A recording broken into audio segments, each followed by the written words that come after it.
Chair, we are now live. Thank you. Right, welcome everybody. Really nice to see you all.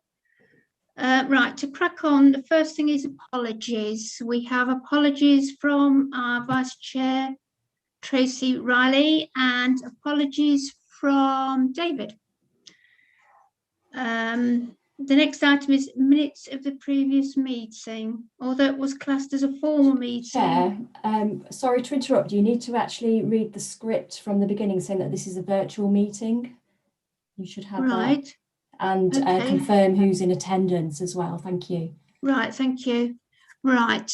I'm now asking who's in attendance, and this is a live streamed meeting.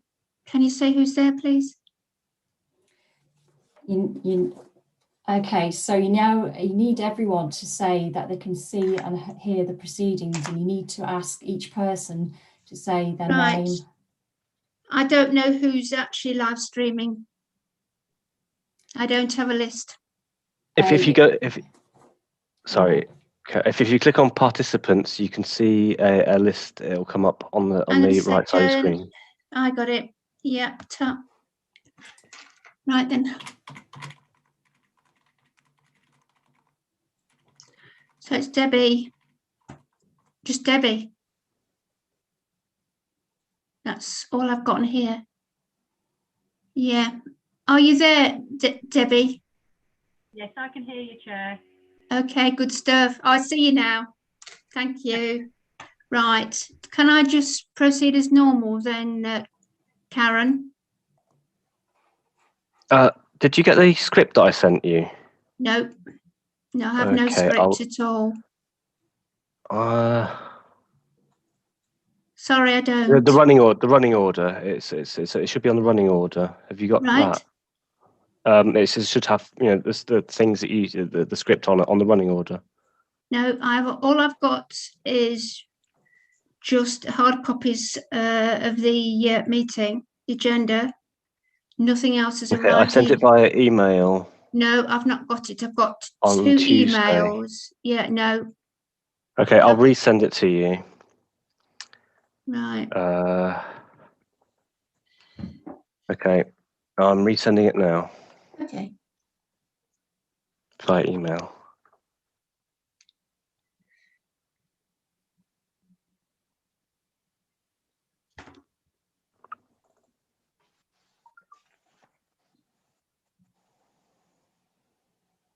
And at the beginning, it has the announcement.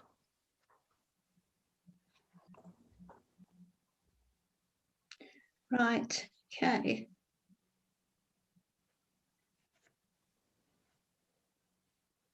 Sorry to keep you waiting.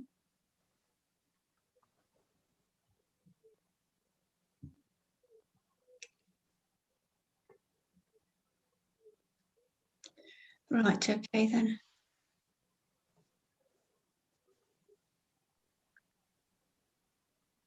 Right. I have to now confirm. Is it everybody present? Ed? We are Court, Chair. No, do I have to confirm everybody that's present? I mean, as far as I know, I have done. Is that okay?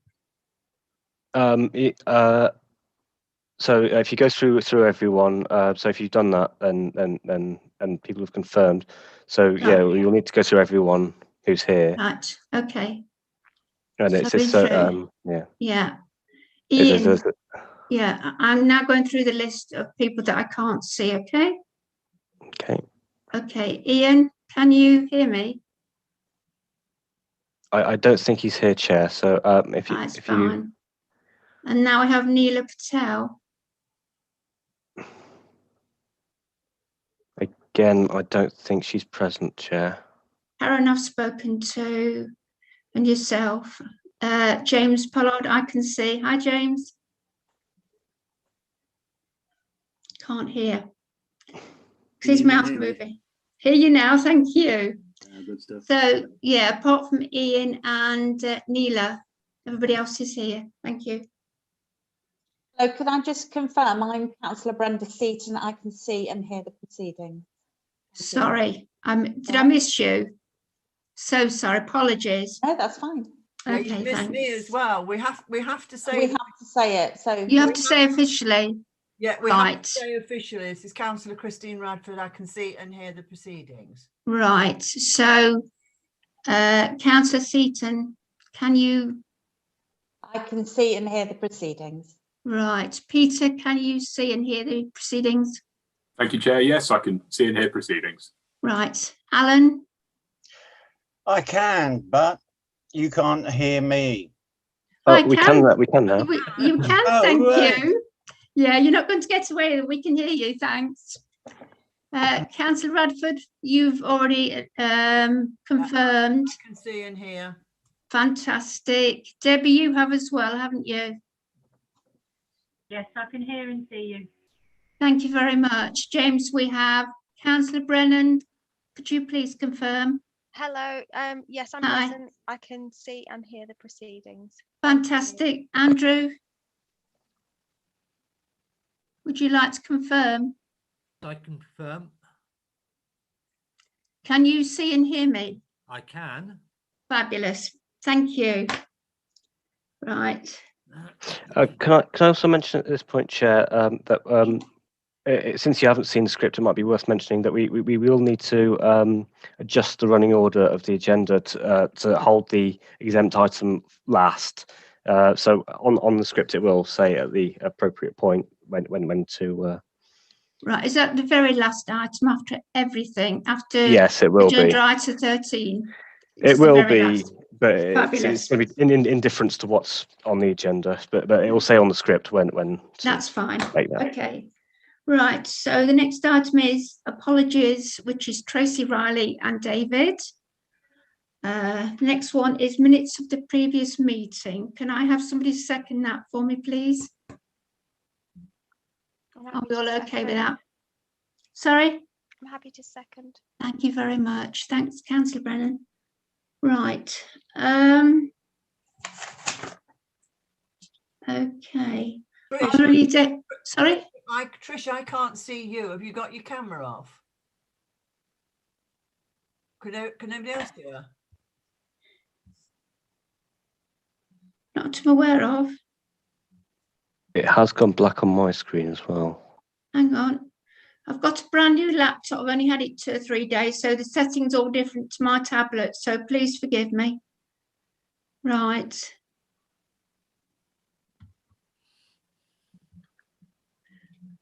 Absolutely can't see anything. Oh dear. I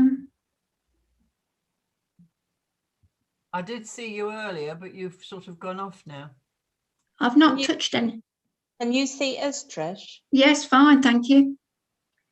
No, I've not touched anything at all. The only thing, oh, hang on. No, the only thing I touched was participants to check who was here and who wasn't. Your video camera in the bottom left-hand corner, has that got a line through it? No. No. Might sound a stupid question, Trish, but you haven't got like a cover over your camera, have you, if it's a new computer? I did that once. I thought I got what it was, and then just went, yeah, no, that's a good one. No, because I've actually done Zoom meetings with my daughter, so it was fine then. Well, we saw you earlier. Did you? I don't know what I've touched, to be fair. Sorry about this. No. Oh, perhaps a good idea. You don't see me actually, but there. No, I don't know I've what. just got a vision of Marilyn Monroe, so you're fine. Right. I'm sorry. I'll just have to chat and not look, or you won't see me. Right. Declarations of interest. Are there any, please, at all? Can you just respond so as I know? No, Chair. No. No to everybody? No, I've got nothing. No. No.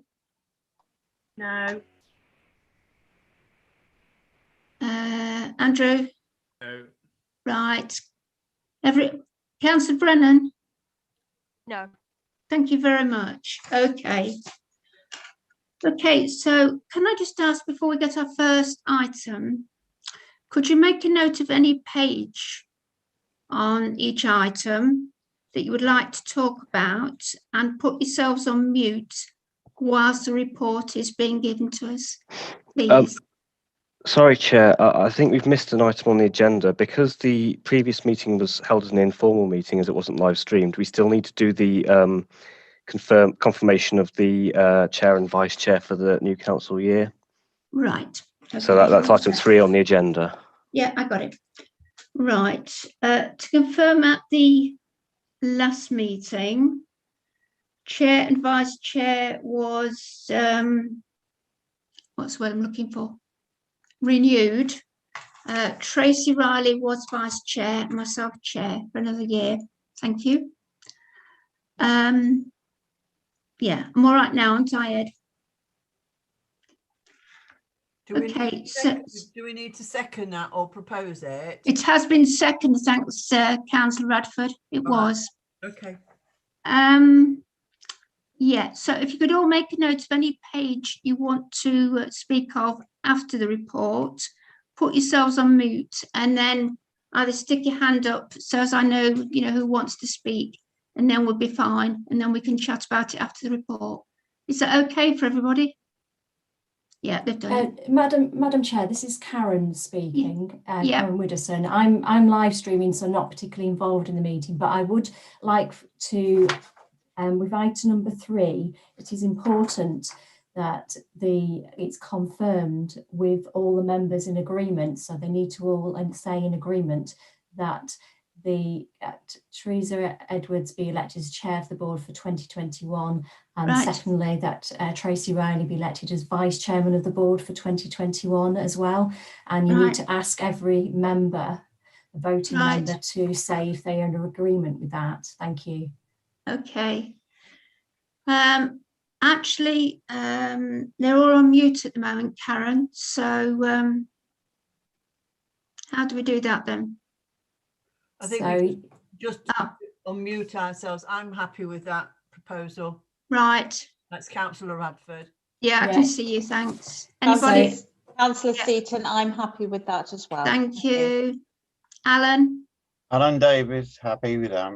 Cheers. James? I don't vote.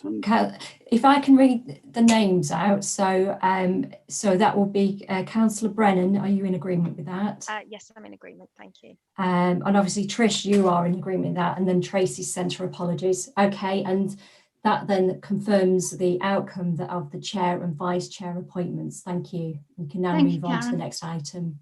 Right. It being, let's see, it's for Pete, and it is the corporate antisocial behaviour and hate incident policy. Thank you, Pete. Thank you, Chair. This report is carried forward from the board's in-quorum meeting on 11th of November 2020.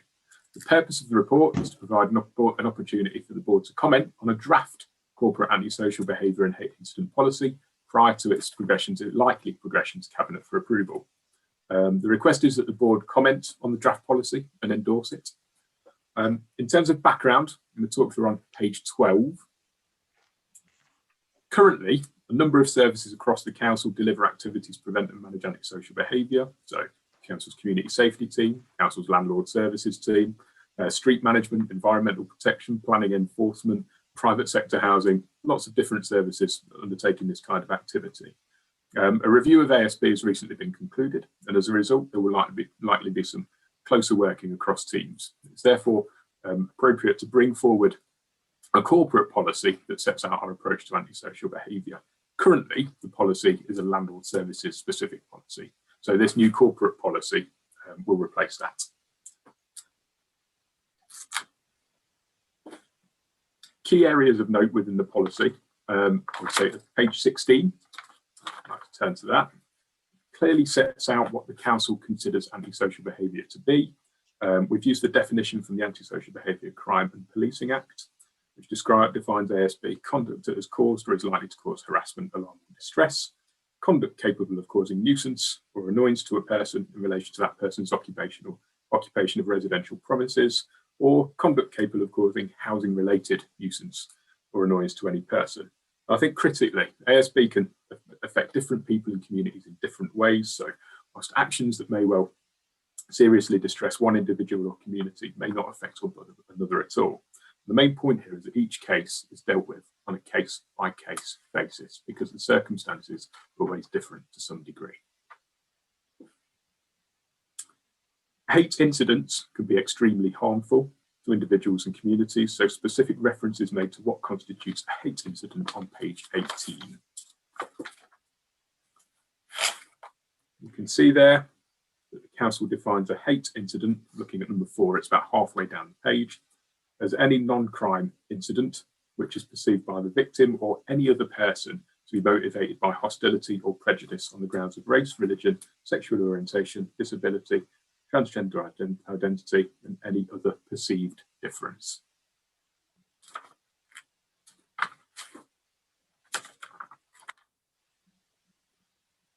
The policy sets out a victim-centred approach and that cases will be dealt with on a risk basis. So officers will consider the circumstances of the victim and the perpetrator, any vulnerabilities, so things like drug misuse, alcoholism, any disability, that kind of thing. Look at the seriousness of the incident, and we'll seek to take action to reduce the level of risk by way of referrals for support and then using non-legal and legal interventions. What I mean by that is, if you'd like to turn to page 21, you can see here, this little box sets out some non-legal interventions that we use. So we give advice, we give warnings, we can use community protection warning letters, acceptable behaviour contracts, so where people promise to behave in a certain way, good neighbour agreements, and mediation as well. Then, of course, we move up to the legal stage. So if the behaviour hasn't resolved, it's sufficiently serious and meets the legal test for enforcement, we can undertake civil injunctions, community protection notices, closure orders, criminal behaviour orders in consultation with the CPS, the Crown Prosecution Service, and that kind of thing. To make it a little bit more real, we already do a lot of this activity, and you may well have picked up on your performance in your performance pack. If you go all the way back to page 89, you can see some of the interventions that the housing team typically deploy on a fairly regular basis. So there's a little table there, and it says case closure by disposal. So what that means is that's the last action that kind of led to the closure of the case. So you can see that most of the time, informal resolutions are used, so advice, warning letters, written warnings. And then you can see a little bit further down that the legal actions tend to be used on a more infrequent basis. There.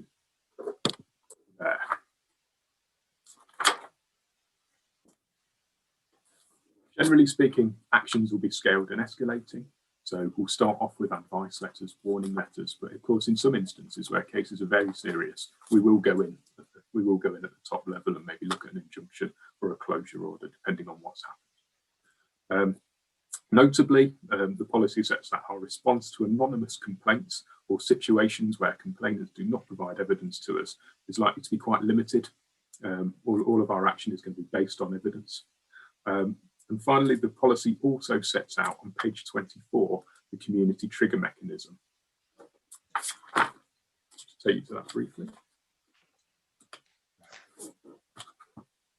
This mechanism was introduced through the ASB Crime and Policing Act. The community trigger is a process that gives victims and communities the right to request a review of actions taken where they believe an ongoing problem has not been adequately addressed. And the government's just issued some new statutory or new guidance around the use of that, which strengthens the victim-centred approach. Concludes the report, Chair, and I'd be grateful for any comments or questions through you. Thanks, Pete. Does anybody like to speak on anything, or are they quite happy with what's been said on that issue? Yeah, I've put my hand up. Sorry, can't see you. Right, I've put my hand up. Have you? Oh. Would you like to speak then, Councillor Radford? Yeah, I'd like to ask a couple of questions. Antisocial behaviour. You know how you say you put noise monitors in? One of my concerns is that you let the perpetrator know that you're putting noise monitors in, so therefore they keep quiet until you take the noise monitors out. So to me, it just seems absolutely stupid. Why go and tell the neighbour that you're putting noise monitors in, and then they don't then make the noise. And there was something else I was going to say. I'll have to think what it was. I'll come back in a minute, Trish, because I forgot. Okay. Thank you. Does anybody else would like to speak?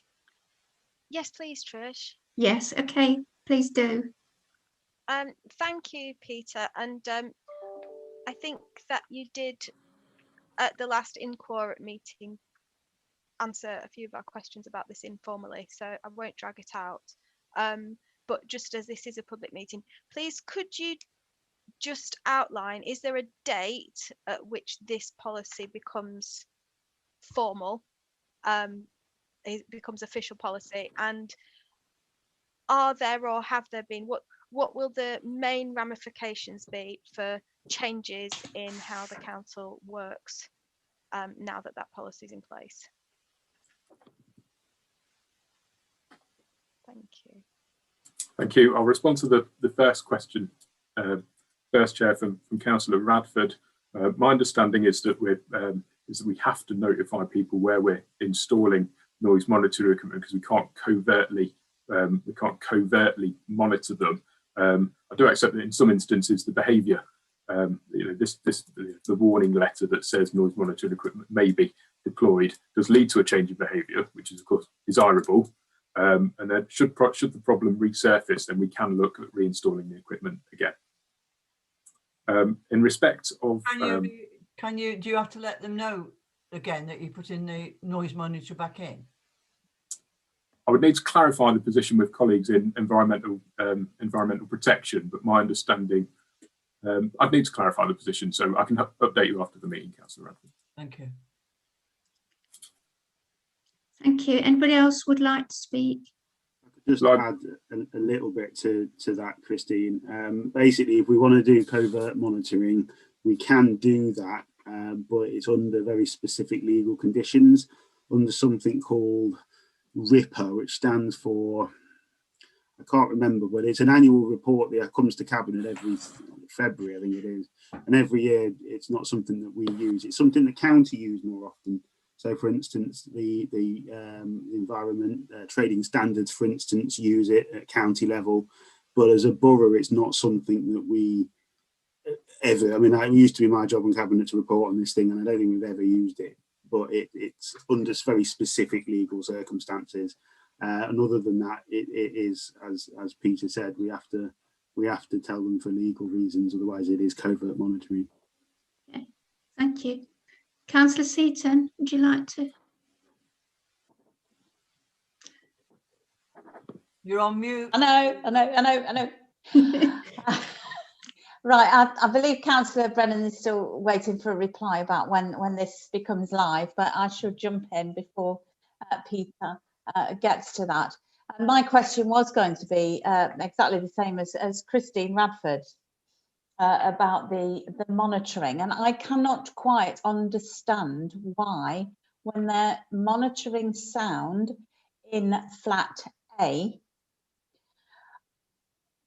hoping to pick up noises that's coming from flat B, why that would be an intrusion into their personal space or whatever, because I should imagine that is the only reason you can't do it covertly. But I cannot understand why my space is being invaded by someone else, but that someone else has got to be warned. I can't quite understand that. And it must be, I don't know what law or what toes you're stepping on by doing that and recording it, because anybody could record any noise that they want in their own flat. I don't have to tell upstairs flat that I'm recording them. But so why is it different for the council, which I know it is, but I'd like the explanation why it's different for the council.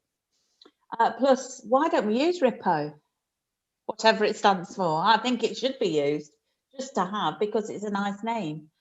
RIPO, it sounds quite aggressive to me. And the other thing, because I'm going to stop after this, communication. I get a lot of complaints if they've got antisocial behaviour. Unfortunately, the victim usually comes the perpetrator because it's not being sorted out. So the victim, in the end, is aggressive and seen by the council as being the perpetrator when they started off as the victim. But a lot of this is a lack of communication from the council. Okay, they've had sound equipment in there, it didn't work, or that you know, that for a fortnight it was there, it recorded no noises, case closed. You're almost really just dismissing that person. And I know that different people have different levels of toleration to a continuous noise. But if we're going to really view something on its own merit, then we need to be aware that that victim of that noise needs to be considered. And the communication is the way to do that. Not just say, well, we've heard no noise, we're going to write it off. So I want assurances that they are sort of informed and kept informed all the way through, and probably followed up after you've written it off or said case closed. Probably ring them up a month later and just say, I'm just checking if everything is okay. And that's it. Thank you. A few points there. I think what we'll do is we'll arrange for a very short note on RIPA. Councillor Poland's correct. My understanding is that in order to use RIPA, it's quite a high threshold. So the behaviours complained of have to reach perhaps a threshold, which would a relatively high threshold before you can deploy the equipment covertly. But we'll do a short note on that. I think in terms of complainants becoming perpetrators, I think perpetrators have people have a responsibility for their behaviour and the way in which they behave in any event. We do get fairly high satisfaction rates in respect of antisocial behaviour. In the team, certainly, the landlord services team have a satisfaction rate somewhere towards the north end of the 80s. It'll probably so it's around 88% or so with overall case handling. So satisfaction is good. Without further evidence, whilst it may well be frustrating for somebody that has suffered antisocial behaviour, we're not able to progress cases. We do consult complainants of antisocial before we close cases as well, so that dialogue is there, and we do issue case closure letters as well, which provides advice in respect of what people can do if they experience further antisocial behaviour. Coming to Councillor Brennan's point, the policy will be put on the forward programme for Cabinet to consider, subject to agreement of the Council's Chief Executive. So it will be scheduled in due course. I think in terms of practice, I don't think that there's this is a best practice. It's based on a best practice framework. So I don't think there's anything that's particularly contentious within within the policy. But what I do think it does is it provides us with a good piece of documentation and that makes us kind of legally defensible. We will also ensure that all of our procedures are consistent with the best practice within the document. Although in terms of actual delivery on the ground, I don't think it will make a significant. Thank you, Peter. So would you say that the new policy sort of reflects current practice rather than prompting change in what we already do? I think that's probably fair. Okay, thank you very much. Thanks. Okay, thank you. Are there anybody else that would like to speak, or are we all happy on that one? Okay, thank you. Now the next item is Pete Game. It is the update on voids. Please, Pete.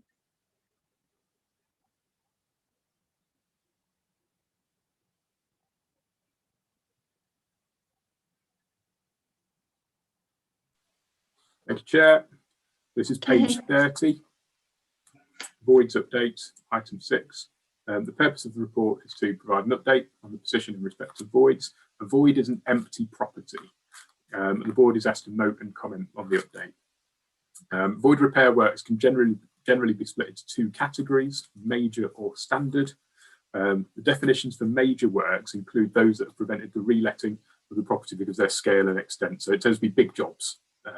So things like structural repairs, site works around the dwelling, asbestos removal, any works that significantly improve the dwelling, capitalised repairs, so the installation of a whole new kitchen and bathroom, that kind of work. In terms of delivery, void works are undertaken by the council's directly employed in-house voids team, or by the council's capital works contractor Fortum Solutions Limited, and works are outsourced to Fortum where there is insufficient capacity available in-house. As you can probably imagine, the number of voids that the voids team have to deal with goes up and down over the course of the year, depending on how many people are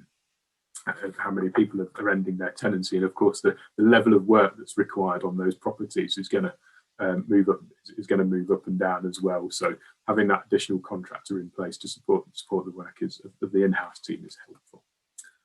Moving on to page 31.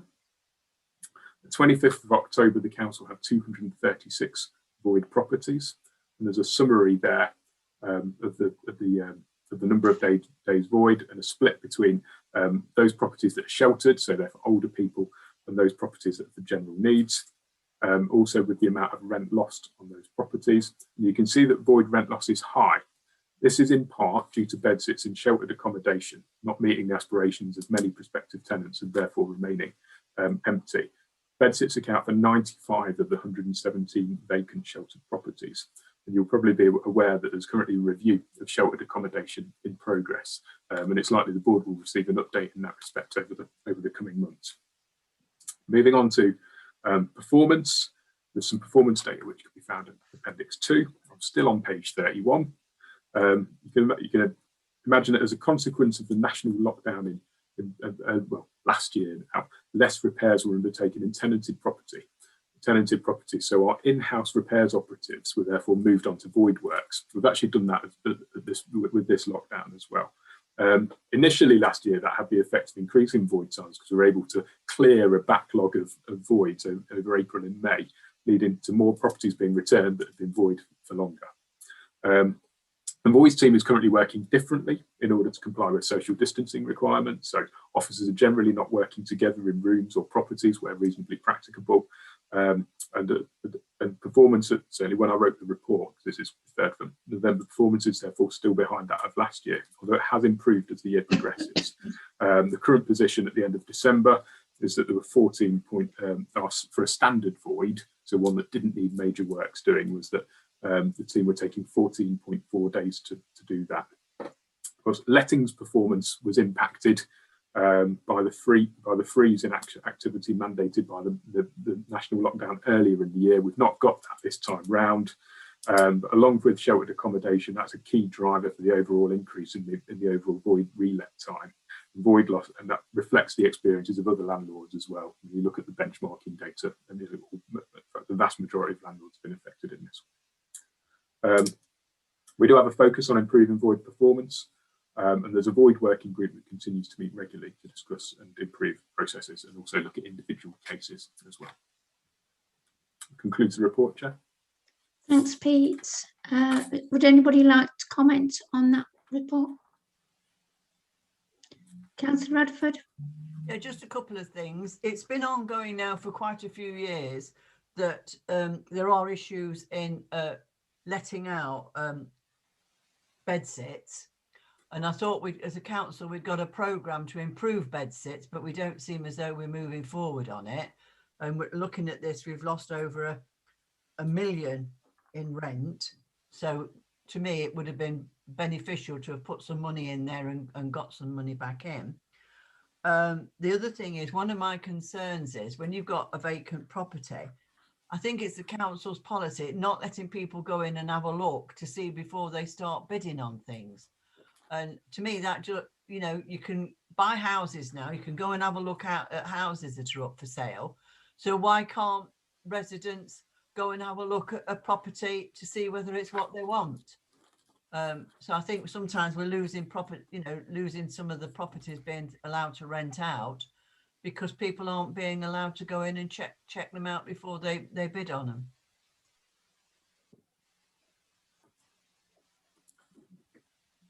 Chair, are you happy for me to respond? Yes, please, Pete. Yeah, certainly. Okay, so I think it's fair to say that the review of sheltered accommodation has been slowed down over the last year as the focus has moved towards keeping everybody safe over the last 12 months. The sheltered programme is, however, continuing, and you'll be aware that St Michael's Court is currently being considered in that context, and the residents there are aware. The current position is that proposals are being developed, so it's expected that something will be brought back to the board in that respect over the coming months. In respect of allocations and visits, I don't have the answer to hand. It'd be a matter for my colleague Alison Simmons, the head of strategic and private sector housing, but I can get an update from Alison if that would be helpful in terms of viewings and circulate that round afterwards, in addition to the note on Ripper. When I asked Alison, she says it was down to you. So I think the pair of you need to sort out who's responsible for what with the let-ins and whether people can go in. I'm surprised at some of the comments, Peter, because with me county head on, we're going in and improving homes and for extra facilities and things like that. So it's not stopping from county to get workmen in or contractors in to get things done.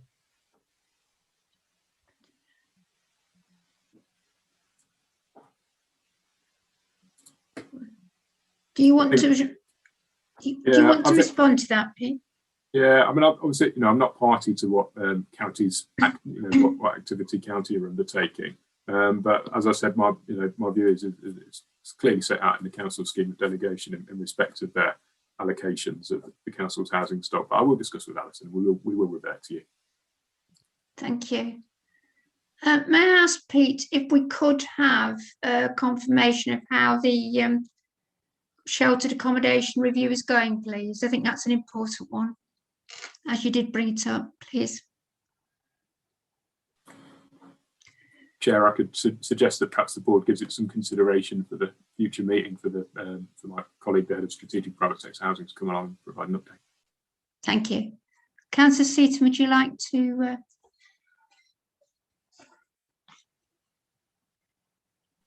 On you, Brenda. I would welcome an update on St Michael's Court, because obviously it's a year ago since I sat there and we all cheered, the residents did, and we've had lots of incidents and lots of trouble from what is left of St Michael's Court. So I'd welcome an update of when it is actually going to Cabinet. That would be nice to know whether it's getting nearer. But my question is, obviously with the sheltered accommodation, the loss is nearly 2 million there. Is it a case of just throwing money at it, or strategically is it more difficult than that? Because obviously we could spend 1 million to save 1 million there, couldn't we? Is it just a case of that, or is it the lack of personnel, the lack of being able to actually physically get in to do all the maintenance?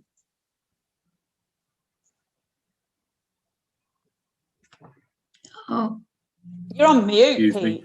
Thank you. I've got 45 minutes into the meeting. Okay. Cabinet will be considering, or I expect that Cabinet will be considering the overall approach in respect of the sheltered accommodation review. But I hope, things have been happening in the back in respect of St Michael's, and so it's not that activity has stopped in its entirety. That's certainly not the case. But what I would say is that the board have received a couple of reports over the last 12 months about what we've been doing to focus on keeping everybody safe and the pandemic, and deliver service, our core services to tenants. I think perhaps as a consequence of that, as I'll perhaps set out in a short time, is that perhaps some of the other things that are perhaps more progressive, let's say, have fallen back a little bit, but that work is ramping up again. And as I say, is it a case of let's throw some money at it and get these voids sorted out, or is it strategically difficult to do? I think in some instances, I think it's the fact that the bedsit accommodations just aren't going to meet people's expectations because they've not got their own bathrooms. The kitchens are very small, really small. You can stand in place and turn around and pretty much touch all of the items in there. So I can understand that. Well, perhaps at the time they were built, they may well have met aspirations, but at this point in time, people want their own. They want all of the facilities. I think it's probably fair to say within their dwelling. So. And we may be able to do some remodelling within sheltered schemes in order to achieve that, but in some instances it's just not going to be practicable to be undertaken, therefore redevelopment would be appropriate. Right, okay. I don't think actually that was my question, but I'm going to leave it there. And the other thing, whilst I've got the floor, is amazingly enough, today, whilst I was shopping at Costco, I had a phone call from a couple that are actively bidding on places at the moment, and they've got viewings in January 2022. Now, is that a typing error, do you think, or are we offering viewings in 2022 on particular properties that are empty now? I think your conclusion that it's a typing error is likely to be correct. Oh, good. I'll chase that up then. Thank you. Thank you. Pete, may I just ask a question before we leave that one? Do subcontractors or other than Fortum and the in-house team work on voids, or have they done whilst we need a lot doing in that area? Debbie, would you like to respond to that? Yes, please. Yes. Obviously, it's mostly Fortum that are dealing with our major voids. They don't deal with our standard voids, but obviously they will have subcontractors come in for specialised work, such as structural. So yes, if there are other companies being used, it would be subcontractors of Fortum. I'd just like to touch on Councillor Radford's point about visiting whilst they're empty. I don't think you saw my hand up. I think what we do need to do when we're letting people go into properties, that they are safe, and when there's major works going on, it would be considered a construction area, so would limit people being able to go into properties. Does that answer your question, Trish? It does. Thank you very much. It's just that with it being such a difficult area, and whilst I realise, it's all the way around, both for all teams, I just wondered if there was actually any sort of expansion on that to really help it. That was why I asked. So thank you very much for that. I know you're doing the very best you can with what you've got. Thanks, Debbie. Sorry I didn't see you earlier also. Right, okay, if we're all happy with that, we will now move on to Disabled Adaptations Update from Peter. Thank you. Thank you, Chair. So the purpose of the report, correct, when it was issued on the 11th of November, is to provide an update on the position in respect of major adaptations. We're also proposing an amendment to the policy. We're also proposing a pilot scheme to support tenants needing adaptations to move to alternative accommodation, which better meets their needs. And I would be grateful for comments and the board's endorsement in that respect. The policy can be found at Appendix 1. Looking at page 42, the performance at November 20, the current average waiting time for major adaptation works, excluding stairlifts, was 226 days. And you can see the average waiting times for completed works set out in the table below. You look at the middle column. So that's the average waiting time for works for the average number of days from receipt of a recommendation from an occupational therapist through to completion of the work. So you can see in 1819, 199 days. In 1920, it reduced, so waiting times were coming down to 157 days. Of course, this year, due to COVID-19, and I can completely understand access issues, unavailability of resource earlier on in the year as well. That number has therefore increased. Of course, we're back in national lockdown now as well, and we're experiencing a high number of, quite understandably, people not wanting us in their properties to undertake major works. Moving on to the proposed policy amendment. Currently, the policy, so this is the left-hand side, currently the policy states that adaptations involving the installation of a level access shower at the first floor or above, where there's no existing lift, and where the property is underoccupied by 2 or more bedrooms, may not be considered reasonable or practicable to undertake. And I'm recommending that that's deleted. I'll explain the reason. The main reason for that is that because it would be unlikely to be appropriate to refuse an adaptation based on the under-occupation of the property. The test is more one around whether or not the adaptation is technically feasible. I think that's probably the main point in that respect. Moving on, because it is related to that, I'm also proposing an outline of a pilot scheme to support tenants to move to alternative accommodation, which better meets their needs. So in some instances, the cost of adaptation may be high, and adaptations at a tenant's property, adaptations at a tenant's property might not be reasonable or practical to undertake. So there may be properties in the council stock which better meet the needs of the tenant or their household. And people may wish to downsize or move to accommodation, to alternative accommodation. So in those instances where tenants are already living in the council's housing stock, we do have a suitable alternative property available. It's proposed that support is offered to tenants to move to the new property. It's not to say that it's purely an offer of support. So it's not you've got to move, or and that's your only choice. It's an offer. And so, of course, that offer needs to be handled with considerable care and sensitivity, and the needs and wishes of the disabled person and their family, to ensure that it doesn't create difficulties. And where the of course, just to reiterate that where the existing property, where we could reasonably adapt it, so it meets the legal test, we're just going to present it as an alternative option. So we could go in and do major works in a property. Actually, if we've got something that meets the person's needs, we could offer that to them as well, and then we could also offer them support and assistance in order to make that move as well. So it would include removals to new address, telephone connections, aerial connections, redirection of mail, lifting and relaying of carpets, other transport costs, and then decoration as well.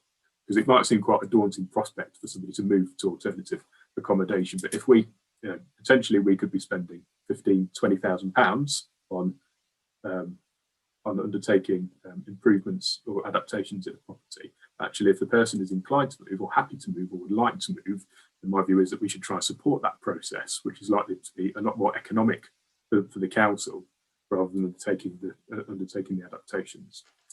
I've set out some conditions just there as well. So it'll be subject to a current recommendation from an OT. The cost of the adaptation must be significantly higher than the likely cost of the move, or it doesn't make economic sense. And the decision would be made by the chair of the adaptations review panel. And what we would do is perhaps make provisional offers of suitable accommodation on a time-limited basis. So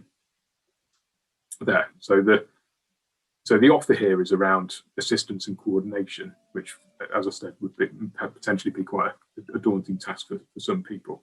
And the pilot seeks to address that. Concludes the report, Chair. Thank you, Pete. Councillor Seaton, would you like to speak? Thank you, Peter. I welcome this. It's a bit of joined up thinking, but probably not goes as far as I would like it to go. And I brought up this subject last time, and I make no.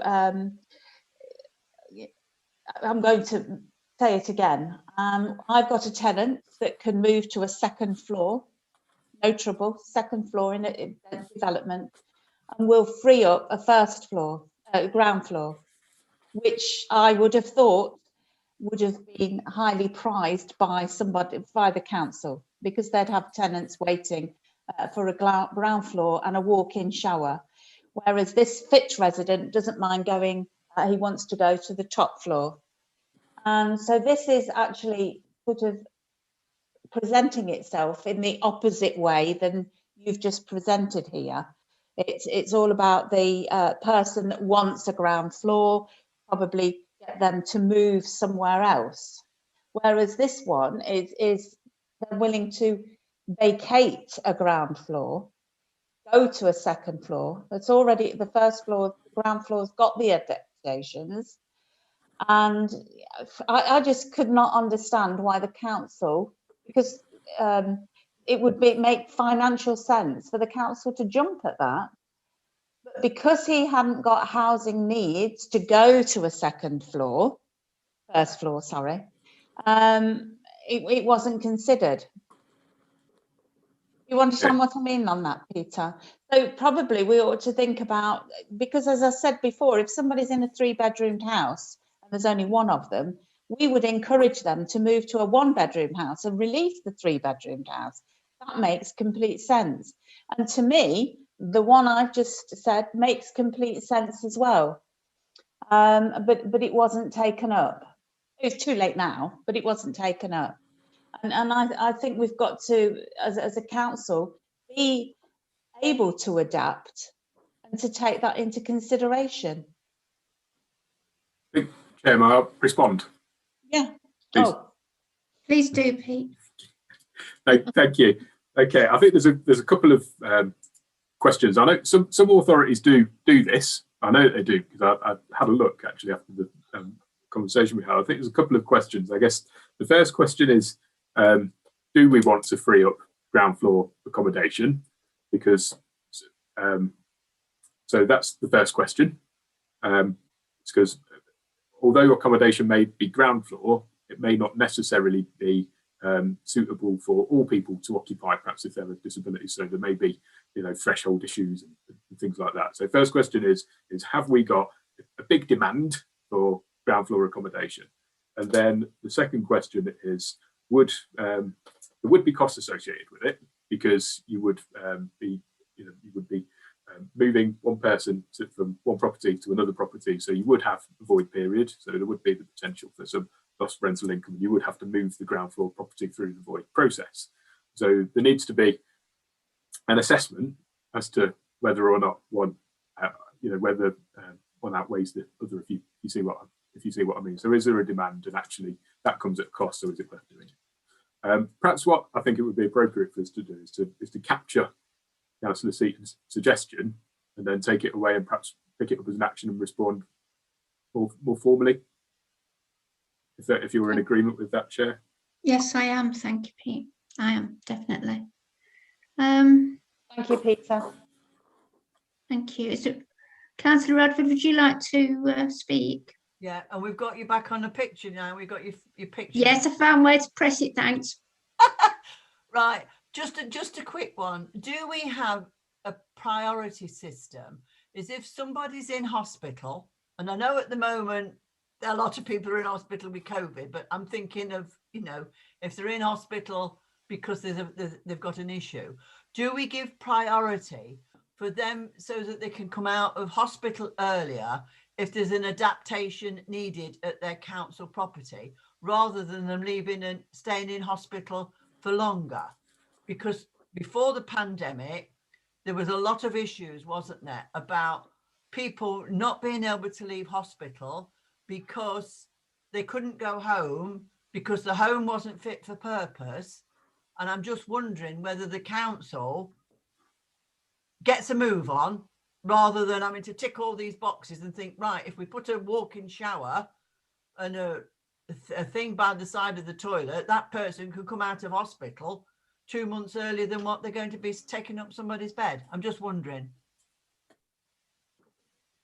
Would you like to respond, Pete? Yeah, we normally get a recommendation from the OTs as to how urgently we treat things. So if there's an urgent adaptation required in order to facilitate that, we would generally try to get that done as quickly as we could. Would anyone else like to respond? No, please, may I ask a question, Please, Pete? Chair. Sorry, you go, Oh, no, Councillor. you go first, Chair. Sorry. Thank you.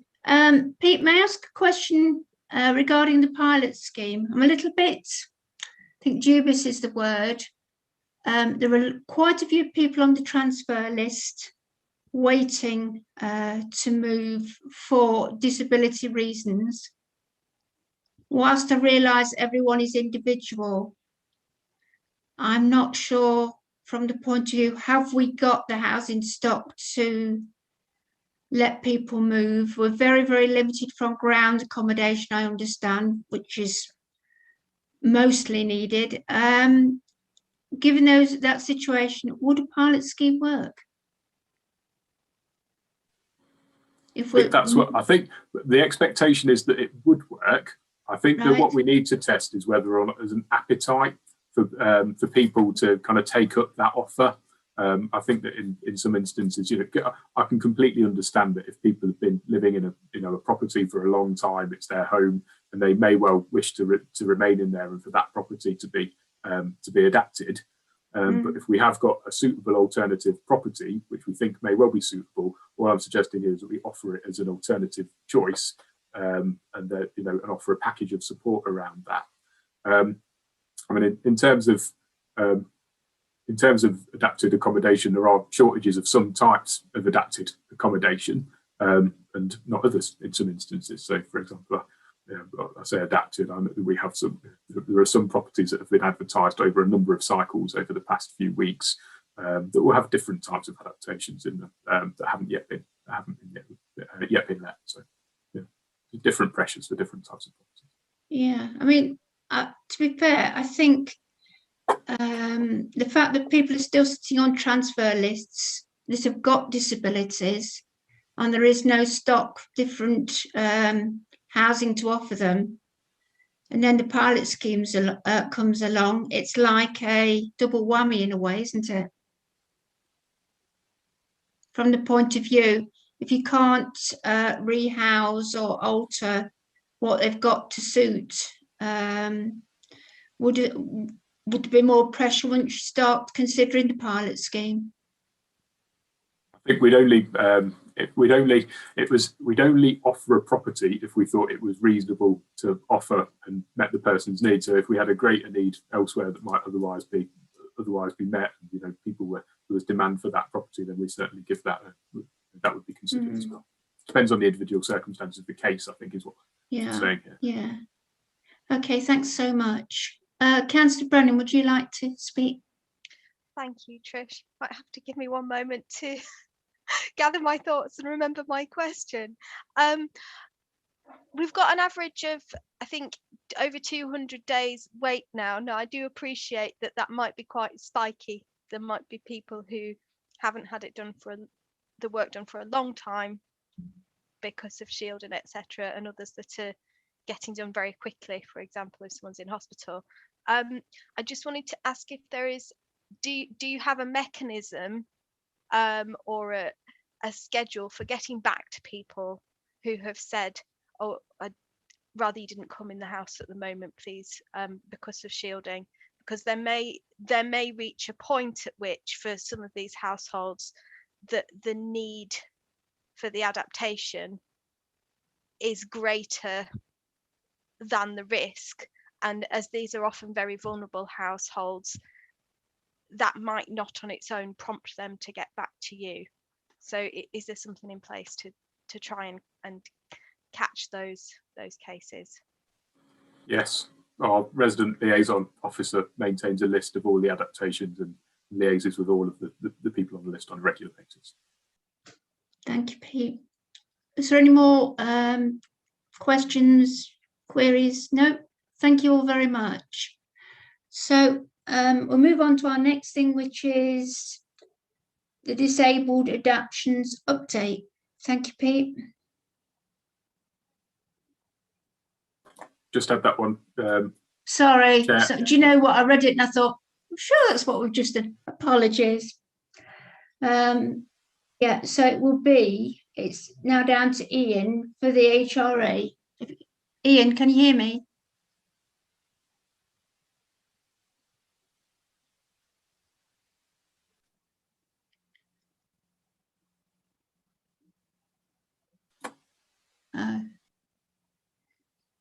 Can you hear me, Ian? I don't think Ian is present, Madam Chairman. Sorry? I don't think Ian is present. No, it doesn't sound like it, does it? But when I did inquire earlier. Come in. Oh, here he is. Hi, Ian. Thank you. It's your turn to shine now. It's your turn.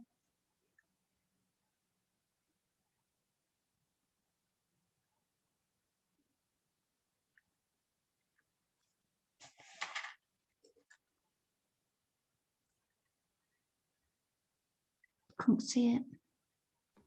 I think he's saying his microphone not working. Right. Do it Love Actually style. Who's got a lot of paper. So I'm not quite sure how that can work. If your mic's not working, you're not able to give us a report, are you? Perhaps if he comes out and comes back in again, that sometimes works. Oh, gosh.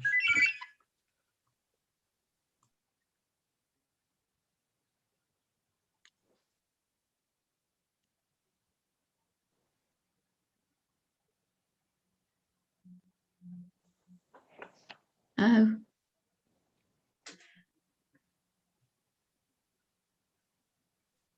You'll have me later on. My 6 o'clock meeting's just been cancelled. Thank you, Councillor Radford. Can I suggest every cloud has a silver lining, Christy? Can I suggest we move on to the next item, which is future arrangements for delivery of planned works, voids and associated works. Possibly try Ian again later. Ian, would that be okay for you, if you can hear me? If you could just nod or whatever. Madam Chair, Ian has actually left. Has he? So he's going to log back in. So I think that's a good idea to go on to item number 9. Yeah. In the meantime, thank you. Right. Are you okay with that, Pete, for you to go on to item 9? Yes, certainly. We move into exempt session, Chair. Oh, no, that's right at the end. The exempt one. It's been a change of running order, apparently. It's the exempt report, Chair.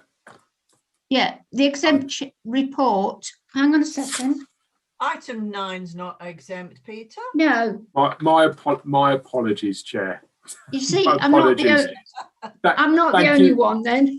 Thank you, no, not at all. Thank you, Councillor Radford. Okay. Right, would you like to feel free to speak? Thank you, Chair. Shock of still having me after 6 o'clock, Peter, that's done it. Good, I'm glad you'll be here. Keep you on track. Okay. All right. So I think in January 2020, the board heard that the priorities for the year 2021, and I'll remind you what those were. There was delivery of works in line with the Chelmsford Standard, acquisition of social housing, new fire doors, bin store improvements and external works to paths and other surfaces. We were also due to produce a new asset management strategy and revised HRA business plan.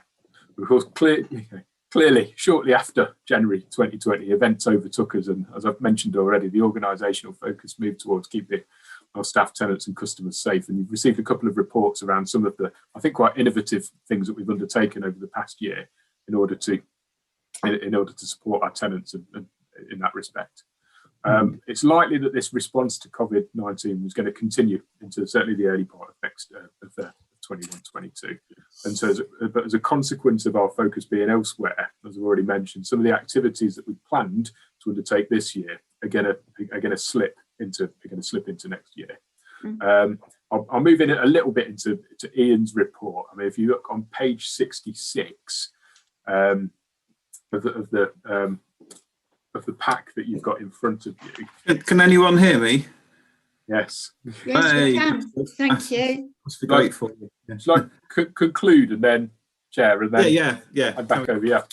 So on page 66, you can see that this is the position at November, and Ian will probably touch on this when he presents, is that the actual spend, it's a third column along, is really low. So that the capital spend items.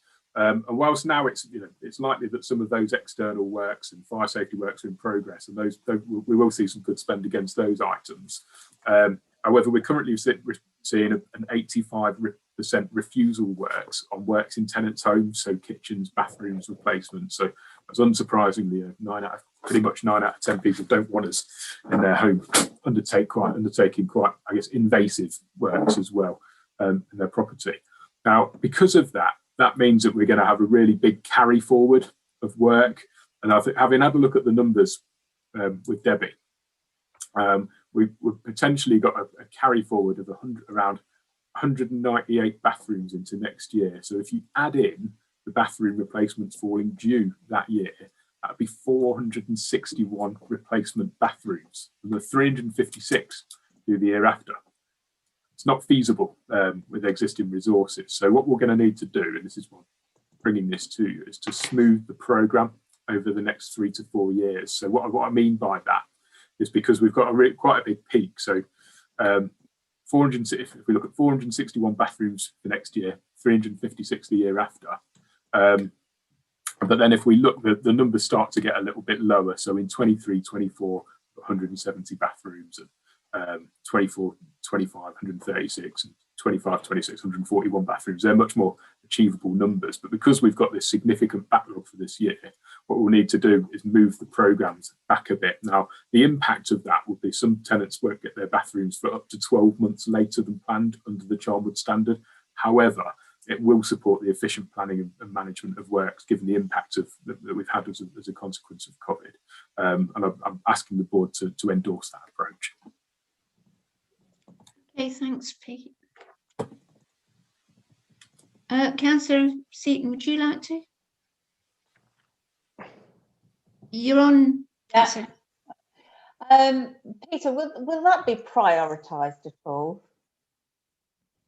Which ones will? Yeah, I think generally on a, I guess, on a condition basis. So some bathrooms, we do things, I guess, slightly different at Charnwood, in that we replace kitchens and bathrooms where bathrooms every 30 years. Now, you could wait longer than that. You could have a decent bathroom, as long as it's functioning and intact and meets certain criteria, last longer than that. So if we have any early failures, so where the bathroom is particularly is unsafe and actually needs doing, those works would be prioritised within the programme. We'd also look at prioritising or doing things in order as well. So if the people that have been waiting longest get there, get there sooner as well. And I think it's probably fair to say there's probably a little bit of flexibility as well around any particular exceptional circumstances as well. Some people, of course, this is always the case, refuse the works in the first place. They're happy, they don't want us in the home for whatever reason, want it to take place at a later date. And I expect we're probably going to see those refusals in the early part of next year, at least, for the time being, until perhaps all the way through 21, 22. So. Thanks, Pete. Sorry, could I just ask a question? It's just popped into my head. You know, when you buy a new home and you can choose A, B or C bathroom, and A, B and C they go up in value. Do we ever do a scheme where you could have C? We'll put A in for nothing, but if you want to upgrade it to C, because it's their family home, they're going to be there for years, they could pay something extra. I don't know, it's just a thought I had. No, we don't have such a scheme. I don't know whether Debbie's got anything to add at all. I mean, we do offer choices to people in terms of the schemes. I don't know whether you have anything else to add, Deb. Well, I mean, some people might want rose gold taps or something like that. It is their home, and the bathroom is quite an important part of the house for some people. It is for me, and probably if we don't offer that scheme, probably we'll think about doing so. As Peter says, we do offer tile choices to residents. There is an element of choice, but we try not to vary the specification too much, because what you have to remember is that we've got to maintain that bathroom as well. So if it's completely away from the standard, we could end up having problems maintaining it in the future if that person leaves and there's something unique about it, it could be difficult because we then take responsibility of looking after it. So that would be a, you know, just a bit of a caveat, I would say. I think it's a lovely idea, but I just do think we do need to consider future maintenance of the bathroom. It might be a different case between a Victorian plumbing rather than a B&Q bog standard thing. But yeah, I get your point. I do. Pete, would you like to come in? Mute. So our specification is high as well. They're a good, you know, they're good quality in the first place. I mean, if you look at the kitchen installs and, you know, and the newly installed bathrooms, they look great.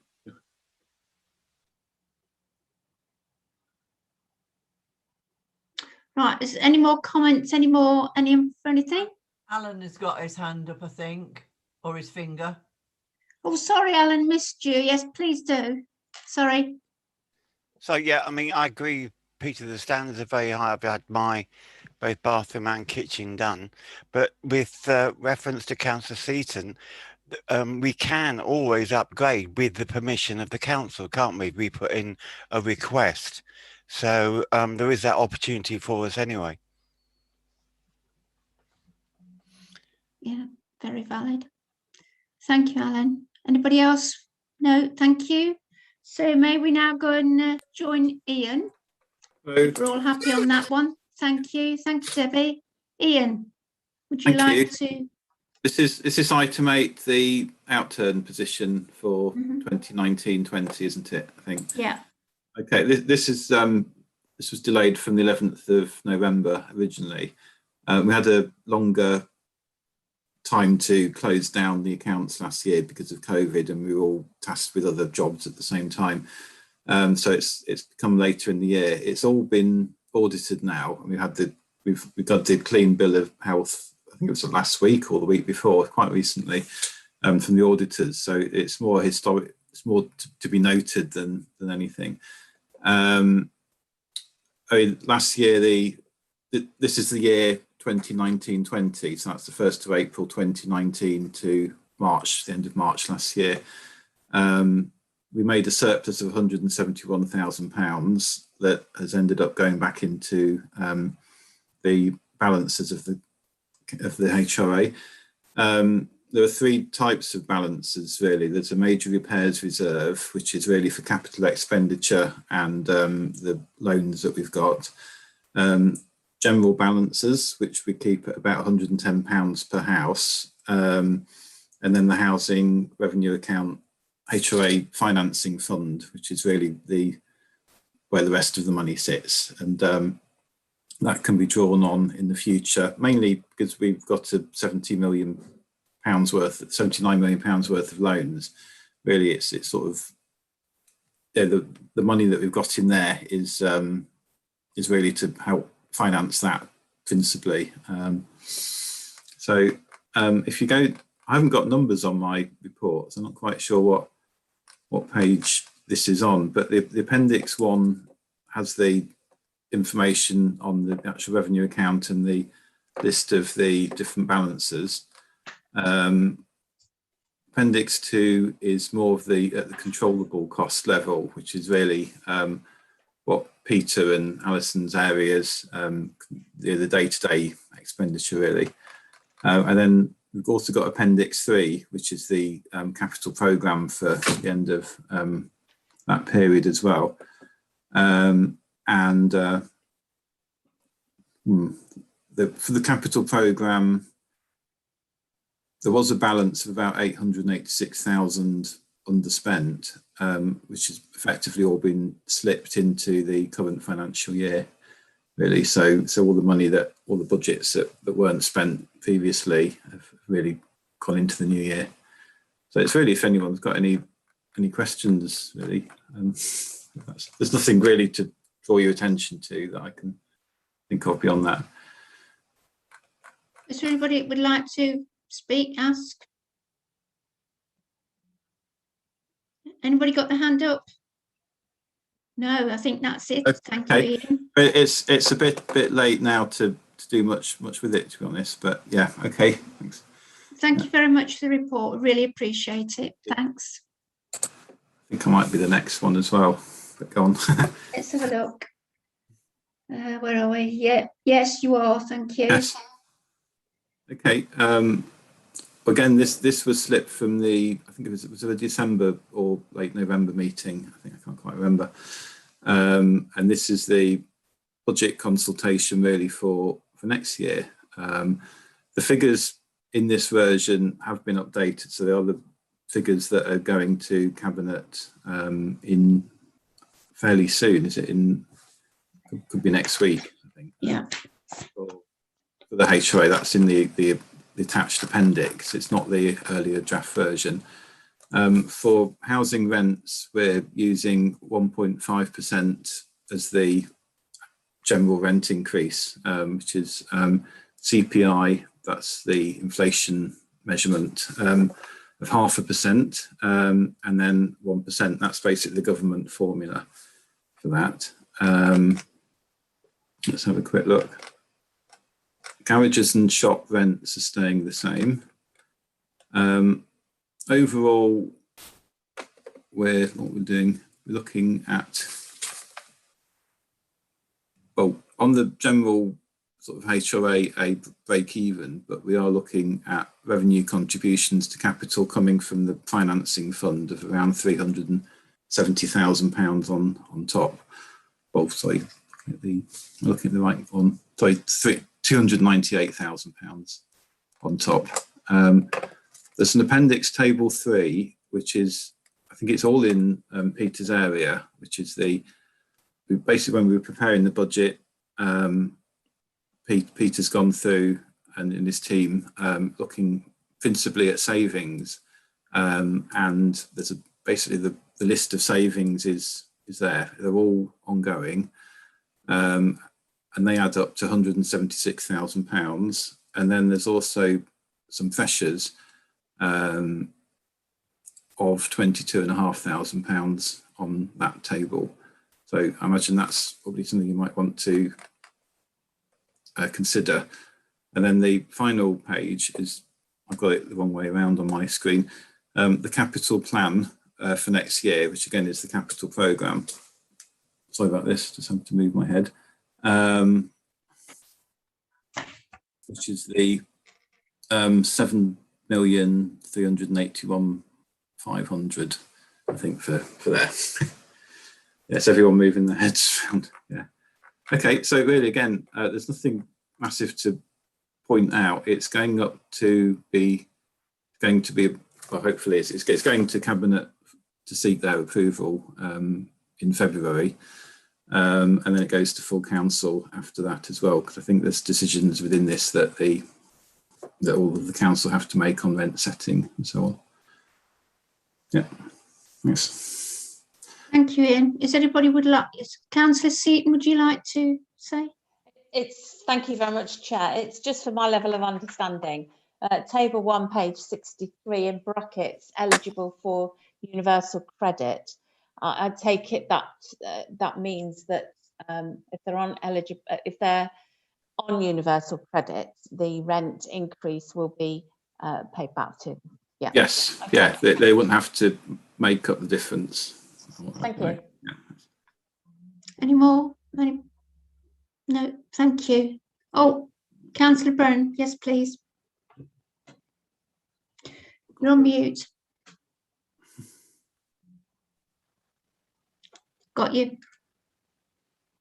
If we've got tenants who have been waiting a long time for upgrades in line with the decent homes, then do we think is it justifiable to increase the rent when the property is sort of depreciating around them?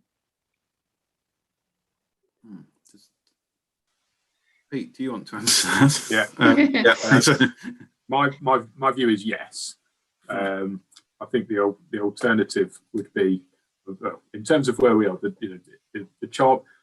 decent homes standard and the Charnwood standard are two different things. The Charnwood standard is an enhanced decent home standard, so we actually do replacements on a more frequent basis. And so, whilst I think it's probably fair to say that tenants will get their improvements a little bit later for some reason, for perhaps reasons due to, in some instances it would be due to delay, but in some instances it would be due to refusal of works as well. So it may well be something that we're offering. The use and enjoyment of the property is still there. I think the difficulty is that once you, if we don't increase rents, this income is lost to the authority. It's kind of, yeah, it's lost because 1.5% this year sort of just builds forward. You know, it reduces your base in all of the years, so it would have a cumulative effect as well. Oh yeah, it would. Yeah. Yeah.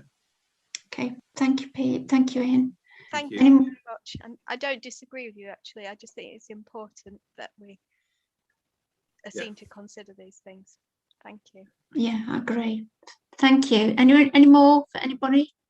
I then ask, how do the members feel with Ian's report? Are you happy for it to go to Cabinet as it is?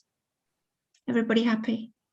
Can you sort of reply for me, please? I'm happy. Thank you. Councillor Brenda Seaton, I'm happy. Thank you. I'm happy. Alan. Cheers. Thanks, Alan. Who have we got? Are we all in? Have we got everybody? Yes, we have.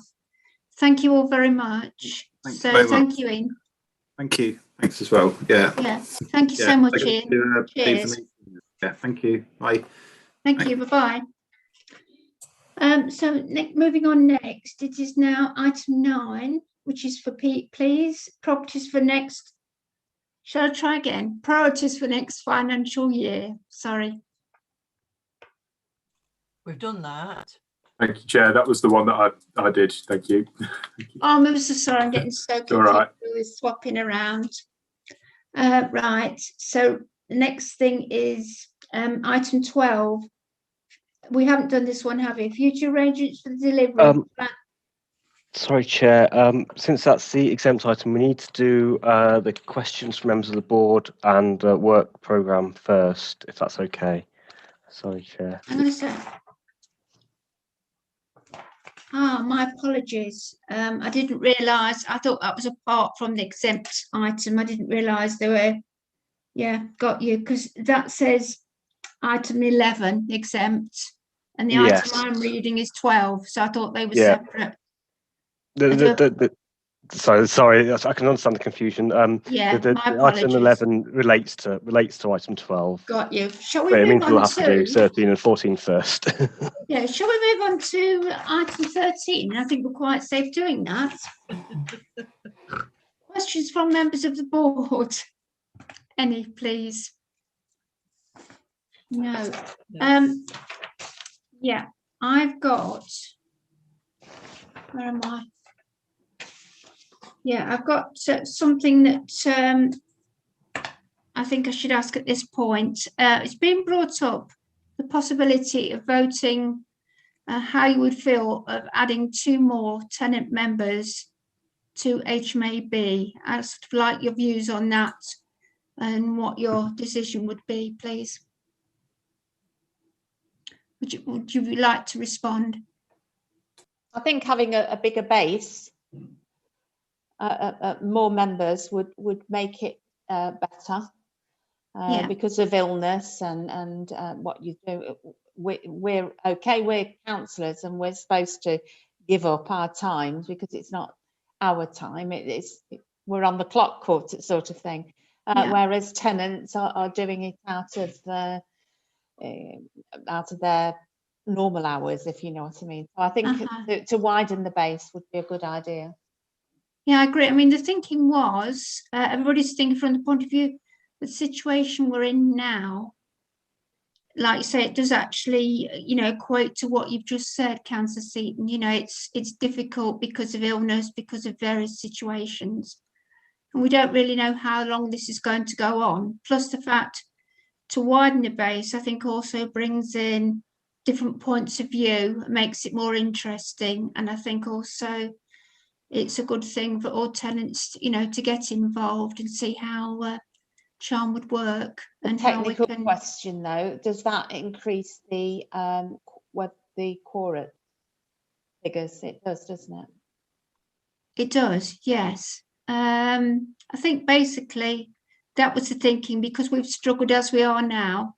Around this year, there are always quite a lot of illnesses, and there has been a cancellation of January meeting twice due to illness. So yeah, so I think thinking about that, and also the broadness of, you know, inviting 2 more would be a good thing.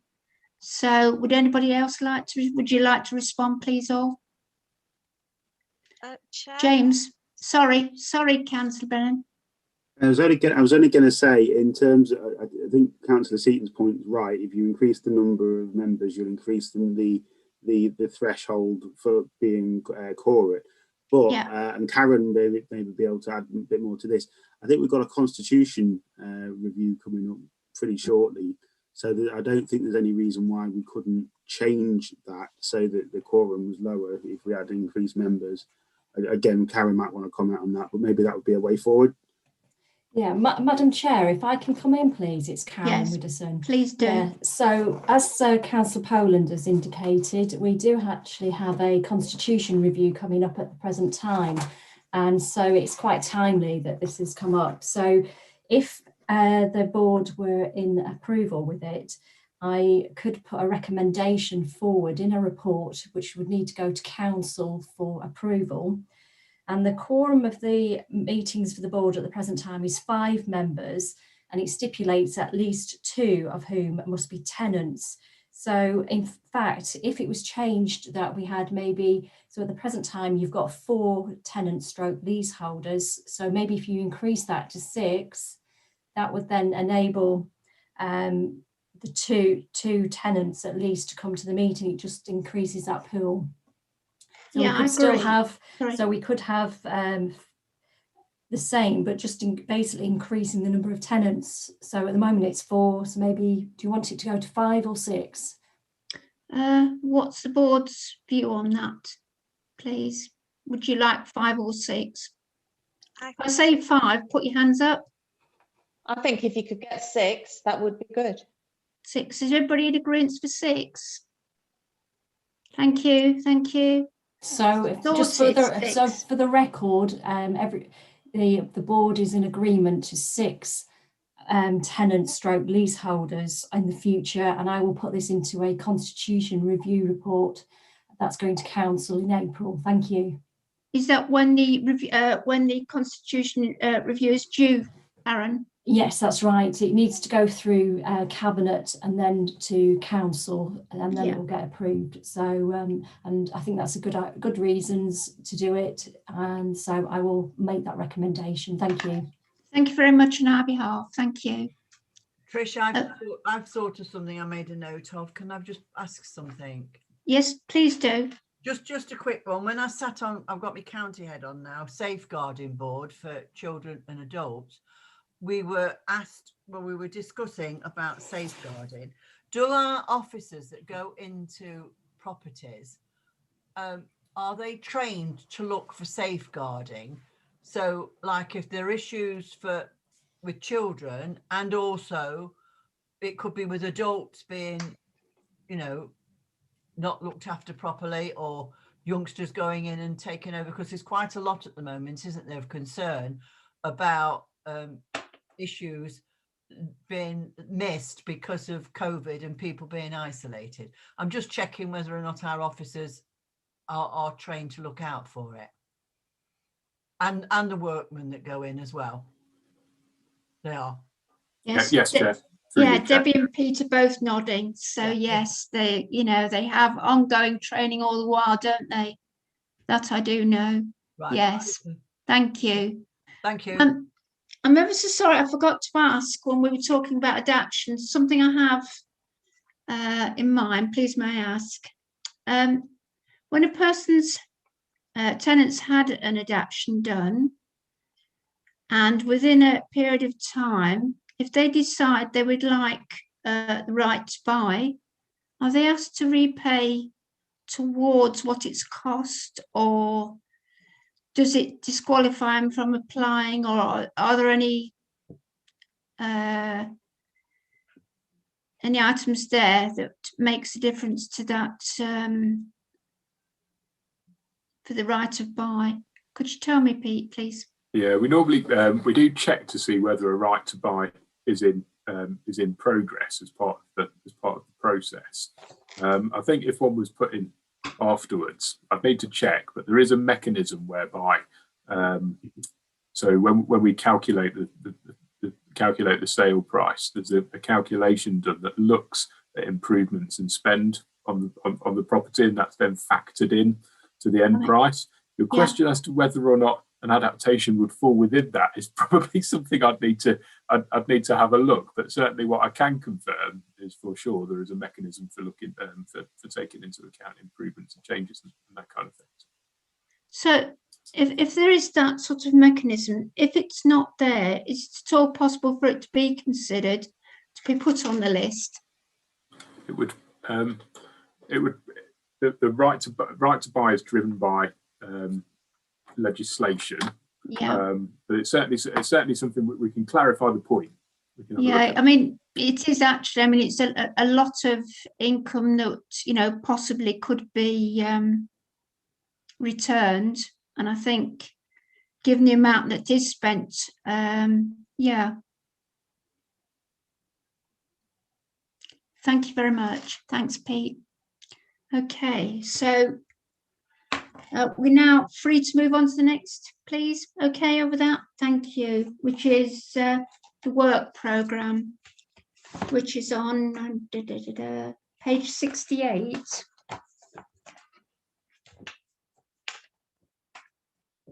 Where are we?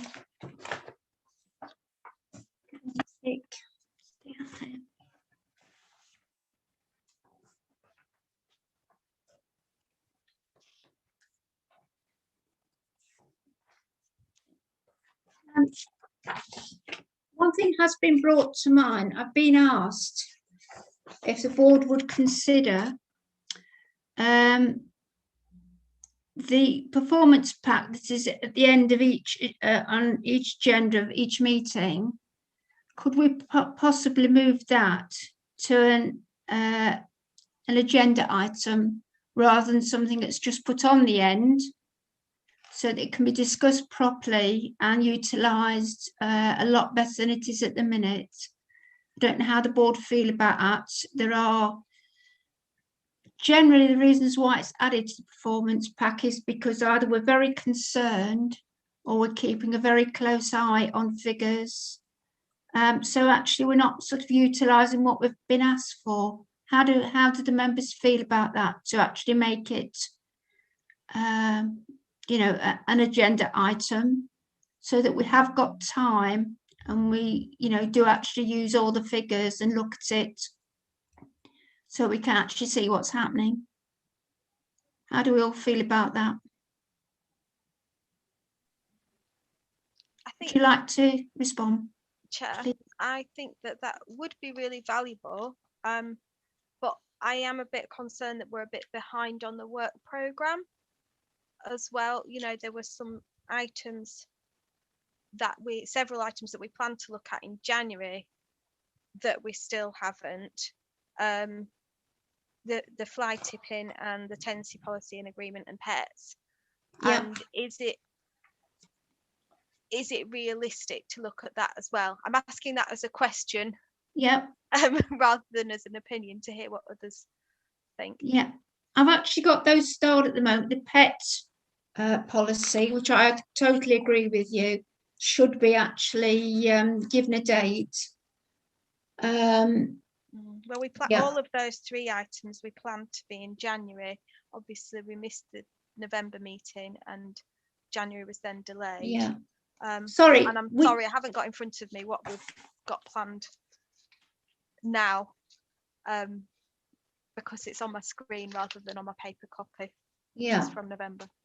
In actual fact, as the work programme sits at the moment, everything has got down it to be scheduled, so it's up to us to schedule it as and when we think priority wise.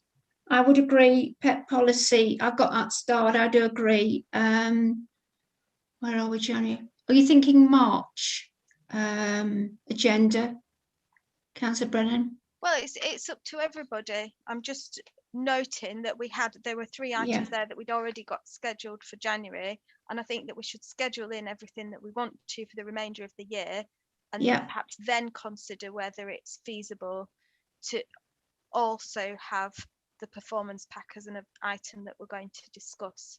Yeah. Right down. Yeah, I've got that down. Also, I've got the sheltered housing review update. I know Pete said it's in progress. It's been a long while happening. Want to see how it's progressing because there's such a lot depends on it. You know, it's going to make a vast difference to so much. Would anybody else agree on that, to bring that forward and schedule a time for it? Yes, please. Not only from the point of view of income, but also obviously for accommodation, which is desperately needed.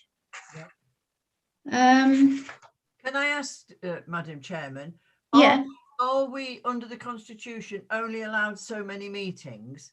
Because we missed November and we're now getting behind, and I'm mindful of the fact that if you have too much to discuss at a meeting, some things get rushed through without looking at properly. So Karen will probably come in on this. So as we've missed November, would we be allowed to have another meeting schedule in so that things don't get just shoved to one side? And I'm mindful that some of the stuff that we should have discussed last year didn't get discussed for one thing and another. Karen, may we ask your opinion on that, please? Is it possible to schedule extra meetings or 1 or 2 meetings? Absolutely, yes, that is in order. As long as the chair and vice chair are in agreement with the lead officer, which is Peter Oliver, then additional meetings can be scheduled. Obviously, Peter will have an opinion about that as well, because it depends on the cycle of other meetings. So some of these items I've noticed this evening are also going to Cabinet. So it is obviously a cyclical matter, but there is no problem with an additional meeting being set up if required, and it can be accommodated within the normal cycle of meetings. Thank you. Thank you, Karen. Peter, are you in agreement with that, for it to fit in with your, obviously your very busy schedule? Yeah, thank you, Chair. I think if I may propose a running order in terms of the items that would fit with the likely work plan, and in terms of, I can also suggest those items which are probably closest to being developed to a point whereby the board could consider those. I think the PETS policy is at a fairly advanced stage, so that could certainly be considered at the next meeting. The sheltered housing review update, I think would likely be feasible as well, and fly tipping on communal areas and HRA land, which was suggested as well, would be appropriate for the next meeting. And you may well then have capacity to look at performance as well as an item if the board wanted to. Thereafter, for the meeting after that, I would perhaps suggest the tenancy policy and tenancy agreement. And thereafter, the HRA asset management strategy and business plan, and perhaps the housing strategy as well, a little bit further down the line. Can you just repeat that for me? Peter can't write very fast at the moment. No, that's the tenancy one. So meeting to come, the next meeting, PETS policy. Got that, Sheltered. Yeah. And fly tipping. Yep, got those. Thank you. And you may well have capacity to consider performance at that meeting as well, because I think, well, I'm sure the PETS policy will spark some debate. Subject close to everybody's hearts, isn't it? And then perhaps what I'd suggest for the meeting after that would be the tenancy policy and tenancy agreement, and then after that, perhaps around Q3 of next year. So moving late summer, if not autumn, I think is likely realistic. The asset management strategy and business plan.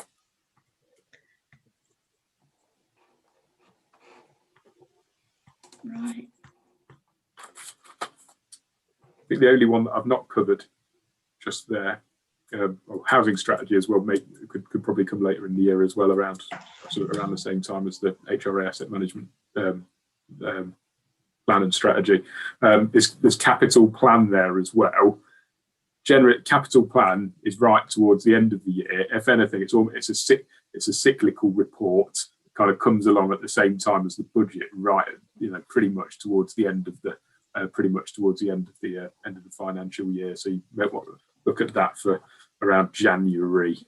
I think January is probably best. January, February time. Okay, thank you. What I'll ask if Ed would reschedule all this for us and send a copy out to everybody. I can amend this on the work plan and send it out. Yeah. Okay, Ed, if you would, so as everybody can know, beforehand, and they're happy with what we've suggested. Madam Okay. Chair, Yes. Madam Chair, it's Karen speaking. Can I just clarify the performance information pack? So, do you want that to be a substantive agenda item each agenda meeting now, or because I've noticed it's like an information item at the end? Do you want it to be an actual agenda item? I'm unclear. I think we're in agreement to be on an agenda item. Am I right in thinking that, members? What's people's views on that? Chair, I'm in two minds. I just want to come back to the proposed schedule, if that's all right. Just my understanding was that most of those things on there we would have looked at within the council year, which I think is usually up to May, whether it's up to July this year, having had the council AGM in July last year. Yeah. I'm not fully sure, but it obviously has been, a shorter council year for that reason. And there've been some delays for many reasons, but I'd like us to still have the opportunity to suggest more things for the agenda later in the year, in the late summer and the autumn. If we, even if that means us having an extra meeting. Yeah, I totally agree. I was at the end of I was at the end of this discussion going to suggest that anybody that would like any items putting on the work programme, please do email me, and then we can take it and then advise everybody what is going on and how the situation lies. So anybody at all that would like to add to that, please do. Okay, so if I get Ed to send it out, and any comment of how it fits in with what you're hoping for, we'll go from there. Is that okay? And can I just clarify, the performance information pack, are we just continuing as you normally do, have it as an item for information each meeting, or do you want it as a substantive item on the agenda? Because I did find it quite unusual, I have to say, when I've looked through the agenda of this meeting, that it's sort of an extra item in a way. I want to be clear what you want to do with that in future. Yeah, may I just have a word with the members, because I didn't get an answer from that to answer you, please, Karen. What is the board's opinion on it going on as an agenda item to be able to utilise all the figure work we've got, considering it was there because we were closely watching what we'd asked for, and also so as we could respond and happy with how things were going. Haven't had the opportunity because it's there as if you like an extra added to the agenda. So we've either run out of time or simply not been able to discuss it because people haven't been aware of why it's there and what we hope to achieve with it. Yes, Pete. I may suggest, Chair, that perhaps the board might want to have it one session, and then perhaps with a short covering report, maybe covering perhaps some of the key points that are in the performance data, and then the board could take a view as to the schedule with the frequency with which the board would like to perhaps consider things in a little bit more detail. So maybe it could be brought to a meeting as an agenda item, and then the board could take a view what they'd like to do going forward. That's a good idea. Yeah, I think that's a good suggestion, Pete. Thank you for that. Did you catch that, Karen? I did, yes. I think that's a good idea. Yes. Yes, So, I do too. Yes. Okay. Thank you. Right. I'm happy with that. If you need to take the board's decision, I'm happy with that. Thank I you. think So that's we're really sensible. Thank you. Thank you. So everybody's okay with just putting on for one meeting as an agenda item, and we'll see how we feel and how we think it will sit with what we need. Are you agreeing on that? Yes. Can you put your hand up and then? Yeah. Okay. Thank you all very much. So that's what we'll do then. I'll put it on to go on one. Okay. Thank you. Okay, so now we've done the work programme, and I think we're on the exempt item, unless I'm mistaken. Madam Chair, do you now consider the performance information pack? If anyone's got any questions, I'm not having been at this meeting before. Is it a case of that you look at that, which starts on page 73, or are you now going to move on? No, we're actually going to. I feel we ought to take the exempt article on the agenda. Okay. And then if it's considered we've got time and the board would like to go further with the performance pack, do it then. I think, this number 12 item is far more important at this stage. Okay, so now what needs to happen, if you refer to your script, and it's item number 11, you now need to propose to exclude the press and public. This needs to be done formally. So can you read out on the script that you've got, please? Thank you. Yeah.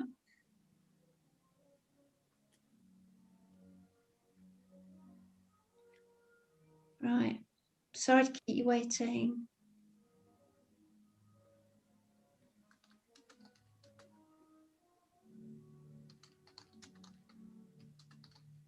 Right, do I read all of this exempt item? You do, yes. If you read it all out, and then you need a seconder to it, and then everyone needs to vote on it, please. Right, thank you. Right.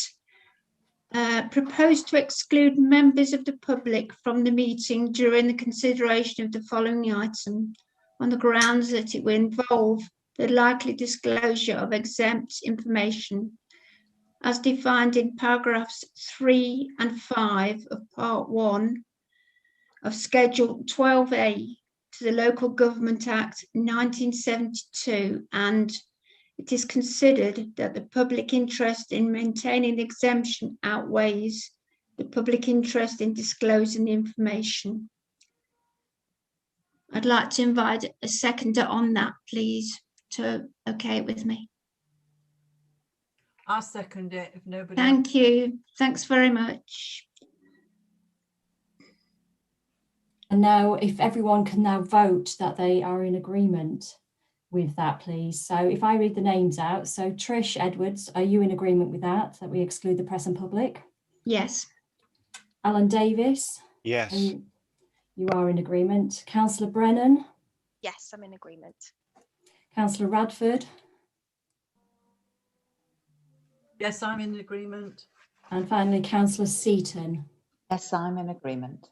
Thank you. So I will now go to end the stream. There will be a moment where it takes about a minute to stop the live stream. So until I say otherwise, please keep your microphones muted. Thank you.